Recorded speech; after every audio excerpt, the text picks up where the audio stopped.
오늘 우리에게 주시는 하나님의 말씀은 요한계시록 21장에서 22장 말씀입니다. 요한계시록 21장에서 22장 말씀, 제가 가진 성경은 신약성경 420쪽에 있습니다.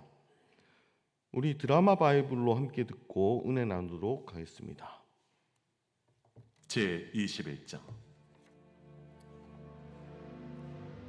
또 내가 새 하늘과 새 땅을 보니 처음 하늘과 처음 땅이 없어졌고 바다도 다시 있지 않더라. 또 내가 보매 거룩한 성 새 예루살렘이 하나님께로부터 하늘에서 내려오니 그 준비한 것이 신부가 남편을 위하여 단장한 것 같더라. 내가 들으니 보좌에서 큰 음성이 나서 이르되, 보라, 하나님의 장막이 사람들과 함께 있음에 하나님이 그들과 함께 계시리니 그들은 하나님의 백성이 되고 하나님은 친히 그들과 함께 계셔서 모든 눈물을 그 눈에서 닦아주시니 다시는 사망이 없고 애통하는 것이나 곡하는 것이나 아픈 것이 다시 있지 아니하리니 처음 것들이 다 지나갔음이로라. 보좌에 앉으신 이가 이르시되, 보라, 내가 만물을 새롭게 하노라. 이 말은 신실하고 참되니 기록하라. 이루었도다. 나는 알파와 오메가요, 처음과 마지막이라. 내가 생명수 샘물을 목마른 자에게 값없이 주리니 이기는 자는 이것들을 상속으로 받으리라. 나는 그의 하나님이 되고 그는 내 아들이 되리라. 그러나 두려워하는 자들과 믿지 아니하는 자들과 흉악한 자들과 살인자들과 음행하는 자들과 점술가들과 우상 숭배자들과 거짓말하는 모든 자들은 불과 유황으로 타는 못에 던져지리니 이것이 둘째 사망이라. 일곱 대접을 가지고 마지막 일곱 재앙을 담은 일곱 천사 중 하나가 나와서 내게 말하여 이르되, 이리 오라. 내가 신부 곧 어린 양의 아내를 네게 보이리라. 성령으로 나를 데리고 크고 높은 산으로 올라가 하나님께로부터 하늘에서 내려오는 거룩한 성 예루살렘을 보이니 하나님의 영광이 있어 그 성의 빛이 지극히 귀한 보석 같고 벽옥과 수정같이 막더라. 크고 높은 성곽이 있고 12문이 있는데 문에 12천사가 있고 그 문들 위에 이름을 썼으니 이스라엘 자손 12지파의 이름들이라. 동쪽의 세 문, 북쪽의 세 문, 남쪽의 세 문, 서쪽의 세 문이니 그 성의 성곽에는 12기초석이 있고 그 위에는 어린 양의 12사도의 12이름이 있더라. 내게 말하는 자가 그 성과 그 문들과 성곽을 측량하려고 금 갈대자를 가졌더라. 그 성은 네모가 반듯하여 길이와 너비가 같은지라. 그 갈대자로 그 성을 측량하니 12,000스타디온이요 길이와 너비와 높이가 같더라. 그 성곽을 측량하며 144규빗이니 사람의 측량 곧 천사의 측량이라. 그 성곽은 벽옥으로 쌓였고 그 성은 정금인데 맑은 유리 같더라. 그 성의 성곽의 기초석은 각색 보석으로 꾸몄는데 첫째 기초석은 벽옥이요, 둘째는 남보석이요, 셋째는 옥수요, 넷째는 녹보석이요, 다섯째는 홍만호요, 여섯째는 홍보석이요, 일곱째는 황옥이요, 여덟째는 노곡이요, 아홉째는 담항옥이요, 열째는 비취옥이요, 열한째는 청옥이요, 열두째는 자수정이라. 그 12문은 12진주니 각 문마다 한 개의 진주로 되어 있고 성의 길은 맑은 유리 같은 정금이더라. 성 안에서 내가 성전을 보지 못하였으니 이는 주 하나님 곧 전능하신 이와 및 어린 양이 그 성전이심이라. 그 성은 해나 달의 비침이 쓸데없으니 이는 하나님의 영광이 비치고 어린 양이 그 등불이 되심이라. 만국이 그 빛 가운데로 다니고 땅의 왕들이 자기 영광을 가지고 그리로 들어가리라. 낮에 성문들을 도무지 닫지 아니하리니 거기에는 밤이 없음이라. 사람들이 만국의 영광과 존귀를 가지고 그리로 들어가겠고 무엇이든지 속된 것이나 가증한 일 또는 거짓말하는 자는 결코 그리로 들어가지 못하되 오직 어린 양의 생명책에 기록된 자들만 들어가리라. 제22장.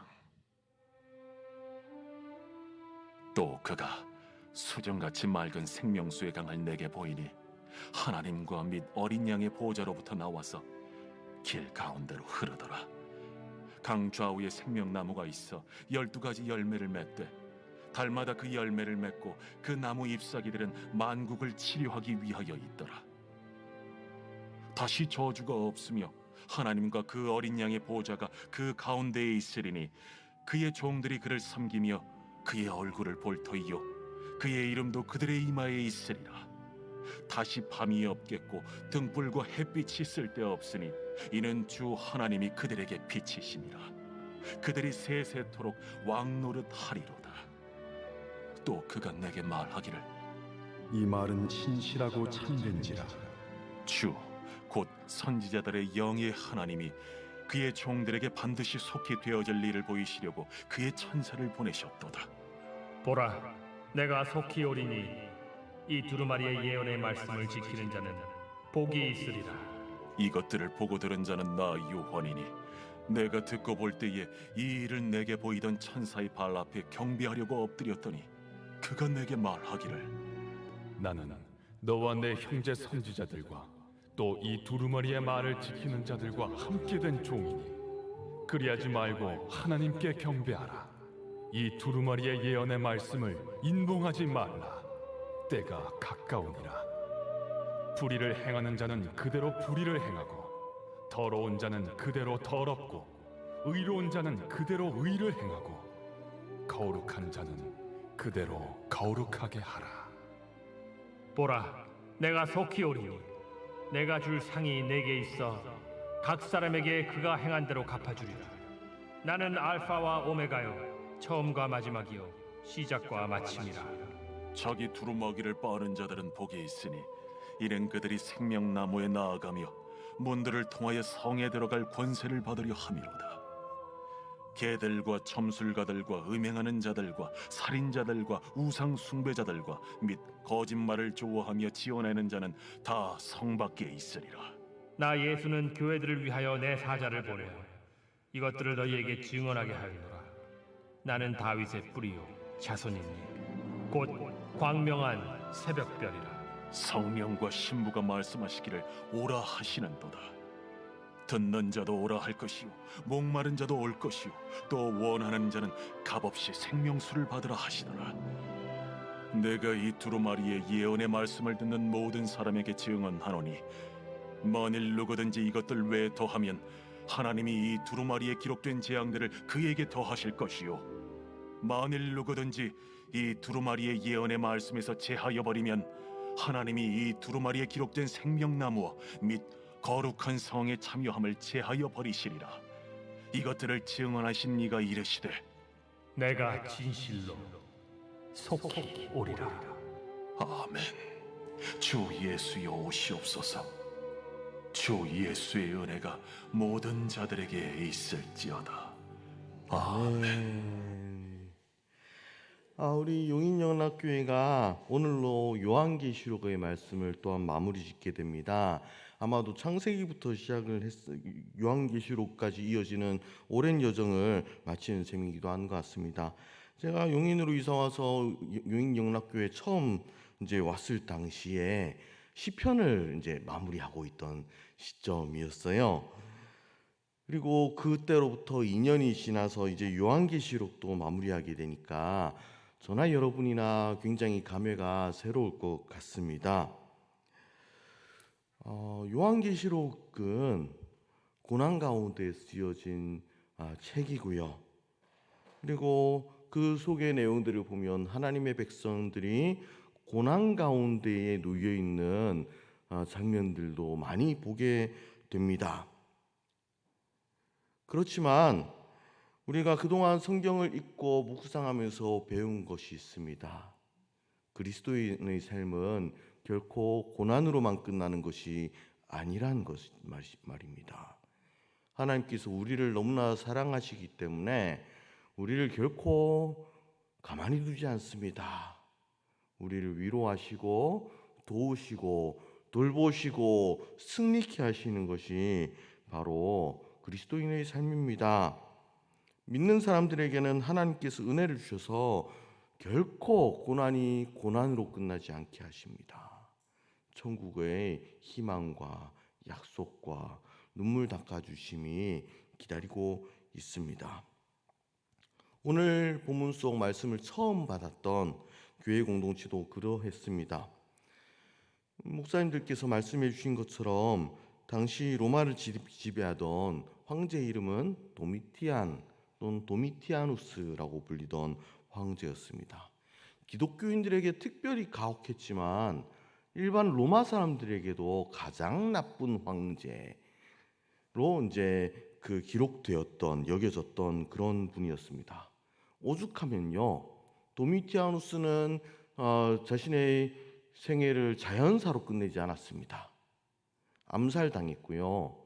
암살당하자마자 로마의 원로원들이 어떤 결정을 내렸냐면 기록말살형이라는 것들을 결의를 하게 됩니다. 기록말살형이라는 거 처음 들어보신 분도 많으실 텐데요. 이 사람이 죽고 그 사람과 관련한 기록들을 다 지웁니다. 대리석에 비석으로 세운 것들, 대리석을 정으로 쳐서라도 다 없애버리고요. 또 도미티아누스 황제를 모양을 만들어서 조각상을 만들었다. 다 부숴버립니다.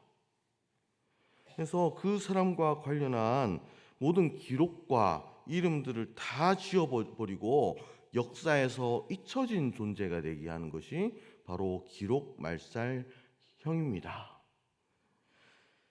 도미티아누스 황제가 자신이 황제로 있던 시절 누렸던 그 막대한 권세를 생각하면, 절대 권력을 생각하면 스스로 그런 상황을 상상이나 했겠습니까?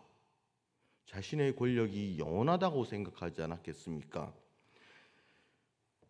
그렇지만 이제 그 막대한 절대 권력 끝나자마자 자신에 대한 모든 기록들이 사라지게 되는 그런 형벌을 받게 되는 것입니다. 역사는 우리에게 말해줍니다. 그 대단한 로마 황제의 권력조차도 다 헛된 것이 되는 날이 있다는 것입니다. 기독교인들에게 그토록 많은 고난을 주었던, 눈물 흘리게 만들었던 이 도미티아누스의 황제의 종말은 비극적이었습니다. 다른 한편 요한계시록의 첫 번째 독자들에게 있어서 도미티아누스의 황제의 죽음은 구원과 해방을 뜻하는 것이었습니다. 도미티아누스가 죽기 전까지 박해받던 초대교회 교인들, 그 당시까지 그들의 삶 가운데 희망이 없어 보였을 수 있겠지요.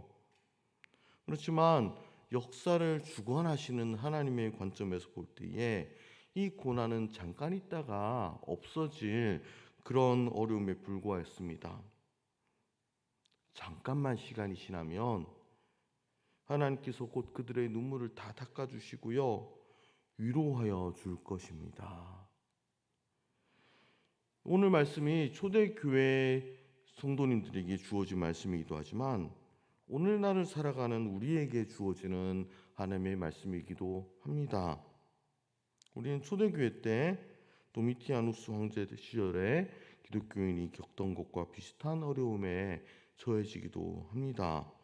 살면서 어려운 일들이 있고요, 우리를 눈물 흘리게 하는 일들도 종종 일어나지 않습니까? 그렇지만 도미티아누스의 손으로부터 초대교회의 성도님들을 구원해 주신 하나님께서 우리도 사랑하시고요, 우리도 돌보아 주십니다. 우리 삶 가운데에 눈물 흘린 일도 있지만 하나님께서 새 예루살렘을 우리에게 준비해 주셨습니다. 새 예루살렘은요, 우리가 이 세상을 떠나서 가는 천국을 의미할 수도 있지만요, 이 땅에서의 참된 행복을, 참된 회복을 의미할 수도 있습니다. 오늘 본문을 읽으면서 새 예루살렘의 삶을 생각하니까 얼마나 마음이 두근두근 행복해지는지 모릅니다. 3절과 4절을 보면 이렇게 기록하고 있습니다. 내가 들으니 보좌에서 큰 음성이 나서 이르되 보라, 하나님의 장막이 사람들과 함께 있음에 하나님이 그들과 함께 계시리니 그들은 하나님의 백성이 되고 하나님은 친히 그들과 함께 계셔서 모든 눈물을 그 눈에서 닦아주시니 다시는 사망이 없고 애통하는 것이나 곡하는 것이나 아픈 것이 다시 있지 아니하리니 처음 것이 다 지나갔음이로라. 우리 천국 가면 새 예루살렘 이 땅에 임하면 더 이상은 곡하는 것, 슬픈 것, 아픈 것 없도록 주님 만들어 주시고요. 전능하신 하나님께서요. 무엇보다도 우리 흘린 눈물들을 다 닦아 주시고 기억해 주시고 위로해 주신다는 이 말씀이 그냥 듣기만 해도 읽기만 해도 얼마나 위로가 되는지 모르겠습니다. 21장 9절부터 거룩한 성 예루살렘의 모습이 그려집니다. 얼마나 질서정연하고 아름다운 모습인지 모르겠습니다. 그 성 가운데에는요, 이스라엘 12지파의 이름이 기록될 뿐만이 아니라 교회를 위하여서 희생하고 섬겼던 헌신한 12사도의 모습들이, 이름들이 다 기록이 되어 있다고 합니다. 이 12사도, 사도 요한을 제외하고는 모든 사도들이 다 순교했지 않습니까? 그럴 정도로 하나님을 간절하게 섬기고 헌신했던 그 사도들의 이름을 각별하게 여기시면서 이 예루살렘 성 가운데 그 이름들을 새겨주신다는 얘기죠. 혹시 알겠습니까?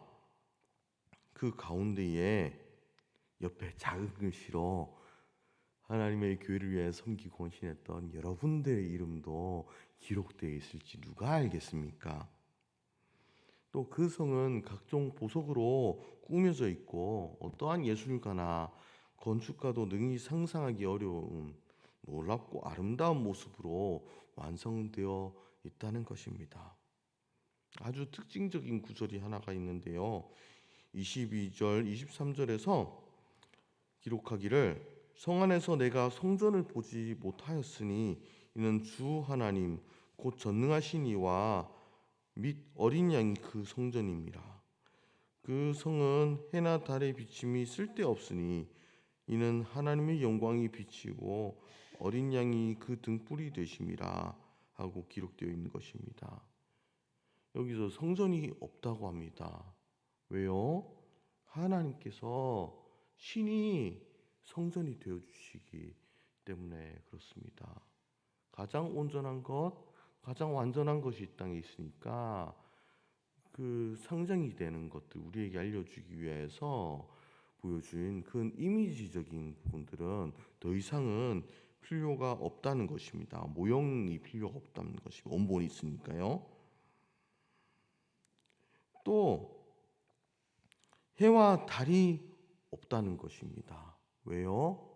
가장 밝은 빛이 되시는 하나님께서 신이 그 땅을 밝혀주시기 때문에 그렇다는 것입니다.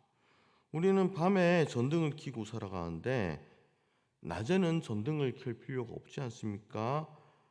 왜 그렇지요? 전등과는 비교할 수 없을 만큼 밝은 햇빛이 있기 때문에 낮에는 전등을 켤 필요가 없다는 것입니다. 진짜가 오면 모형은 더 이상 필요가 없다는 것이지요. 마지막으로 우리 20절의 고백을 가지고 하나님께 올려드릴 수 있는 사람이 되기를 바랍니다. 이것들을 증언하신 이가 이르시되 내가 진실로 속히오리라 그렇게 말씀하실 때에 성경 속에 인물들은 뭐라고 대답합니까? 아멘 주 예수여 오시옵소서. 이 고백이 우리의 고백이 되었으면 좋겠습니다. 여러분 삶 가운데 눈물이 있습니까? 고난이 있습니까? 우리가 그렇게 더욱 간절히 기도했으면 좋겠습니다. 아멘 주 예수여 오시옵소서. 우리 기도하겠습니다. 하나님 감사합니다. 이제 신약 성경의 마지막 책인 요한계시록까지 말씀을 마쳤습니다. 우리에게 주신 은혜에 감사하며 더욱 말씀을 사모하는 사람이 될 수 있도록 도와주시옵소서. 또 아멘. 주 예수여 오시옵소서. 기도하는 저희들 될 수 있도록 도와주옵소서. 저희가 기도할 때에 들어주시고 성령의 세미한 음성들을 들려주셔서 우리가 마땅히 행해야 할 일들을 알 수 있도록 도와주옵소서. 주님께서 가르쳐 주신 기도를 드리겠습니다. 하늘에 계신 우리 아버지, 아버지의 이름을 거룩하게 하시며 아버지의 나라가 오게 하시며 아버지의 뜻이 하늘에서와 같이 땅에서 이루어지게 하소서. 오늘 우리에게 일용할 양식을 주시고 우리가 우리에게 잘못한 사람을 용서하여 준 것 같이 우리 죄를 용서하여 주시고 우리를 시험에 빠지지 않게 하시고 악에서 구하소서.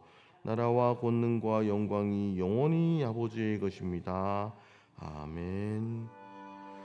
우리 오늘 말씀을 생각하면서 기도하시겠습니다.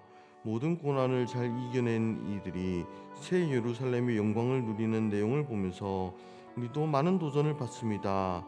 하나님, 저희도 초대교회를 살아가던 분들에게 주신 것과 같은 은혜를 주시고 우리 성도님들이 어디에서 무엇을 하든지 지켜 보호하여 주옵소서. 오늘도 이 시간 성령으로 충만하게 하셔서 오늘도 마땅히 기도할 바를 알게 하시고 이를 통해 모든 것을 협력하여 선을 이루시는 하나님을 경험하게 하옵소서. 다음으로 가정을 위하여 기도하실 때에 예수님을 믿지 않는 가족, 친척들의 상황을 주장하여 주셔서 주님을 영접하는 계기가 열릴 수 있도록 도와주옵소서. 교회를 위하여서 기도합니다. 한 주간 진행될 모든 사역들을 통하여 이 지역에 선한 영향력을 끼치게 하시고 세우신 담임 목사님과 부교육자들에게 성령의 지혜와 능력을 덮어주시고 교회를 잘 이끌어 갈 수 있도록 도와주옵소서. 특별히 오늘 있을 시니어 소풍을 위하여서 함께 기도합니다. 그리고 사회를 위하여서 기도합시다.